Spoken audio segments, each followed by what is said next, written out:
For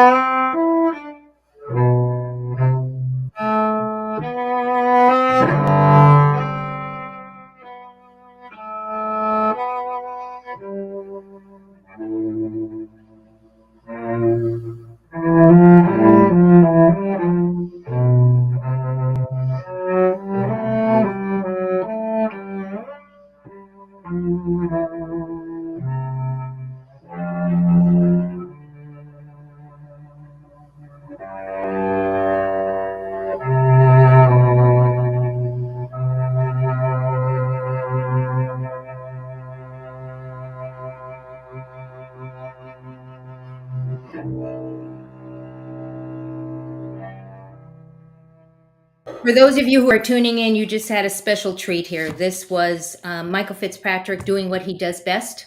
You're tuning the planet. When you say that, what does that mean? If you go to places in nature in particular um, that you have an affinity for and you actually sit and play, Right.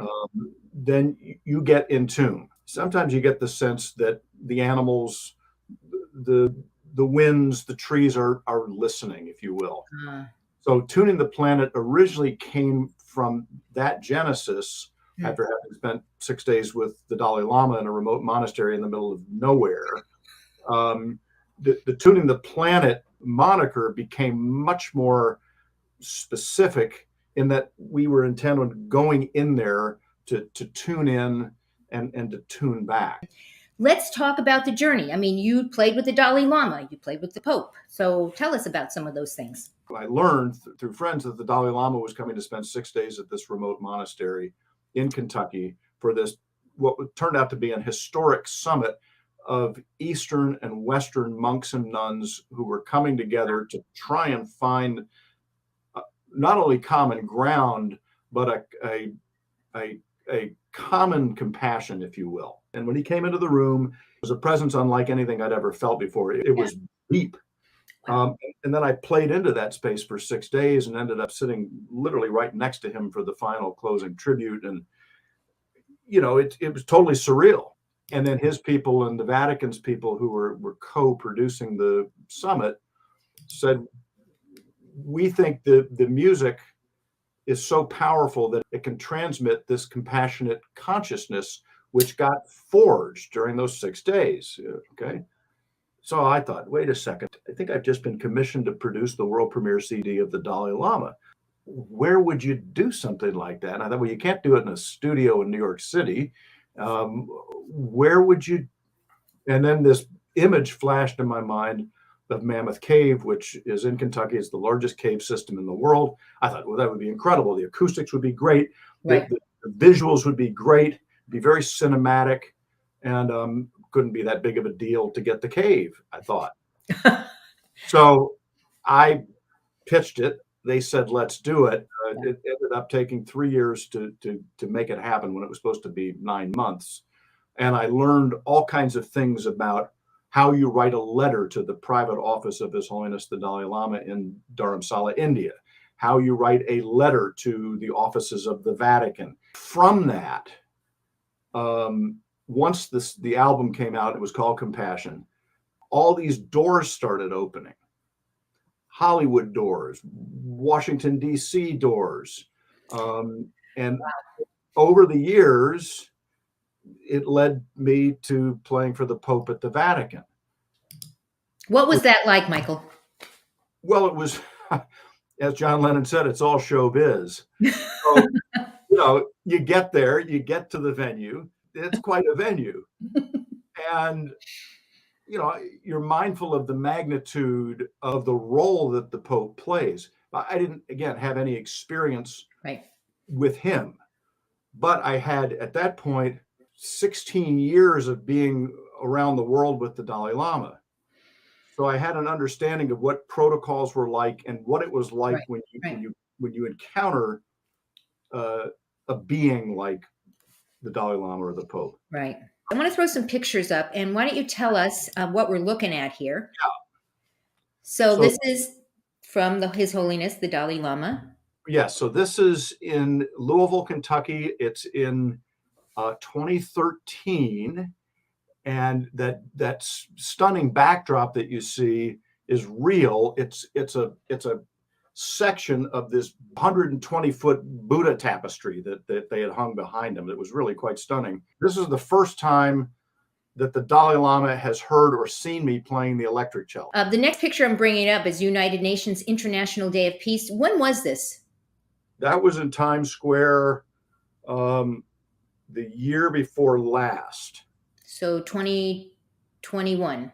2021. Yeah. So Sir Ringo Starr, Right. Sir So Paul McCartney. they came in live via satellite. The piece that I played as the keynote for all the events with the Dalai Lama is titled Invocation of the Earth, which is what came out of the cave. That was the first music that got born. So as we're talking about this is your newest recording, newest release, correct? Yep. And I'm going to let people know how they can pick up a copy of this. I'm putting a QR code here. Take your phones out, guys, and just scan it. And it will take you over to the page that has all of this on it. There's also a link in the comments. So tell us about this album. It came out in July of this year. It was a specifically commissioned suite of music designed in a therapeutic clinical setting for people suffering from PTSD, anxiety, grief, mental health challenges, Right. stress, the stuff of modern life. Steve Hurst, who was the benefactor that approached me, I met him at the Rock and Roll Hall of Fame when I played there years ago, and he told me he was launching this company and that he had an idea for some music. The more he described what it was he was looking for, the more I thought, I know the guys that I can put this together with. The three guys on the right are buddies of mine from Kentucky that I have not been in touch with or played music with in 30 years. Wow. They're all sonic geniuses. Wow. And they got the vibe. So I just called them up and I'm like, this is what it is. Are you interested? Right. Then I called my LA guys, CJ and Ben, and said, this is what it is. Are you interested? And then I lined up all the sessions and this music started pouring in. We were being carried by it. In the 3 weeks that we mixed it down, I made one comment. And it wasn't. It was that perfect. Is that what you're saying? Perfect. Right. Wow. And, with a little bit of trepidation, I brought it to Rob and I said, how does it sound? Right. Above and beyond, what do you think about it? How does it sound? Right. And he said, it sounds great. He goes, wait till I'm done with it. Okay. So what happens when you put it on is you go into the same really peaceful, calm state that we were in when we were recording it, which makes total sense. It locks you into that, wow. into that frequency. Yeah. I can't wait to listen to it. Go ahead and scan this. And first of all, the website is beautiful. So there's a lot of different things there that you can find information about who and what you do.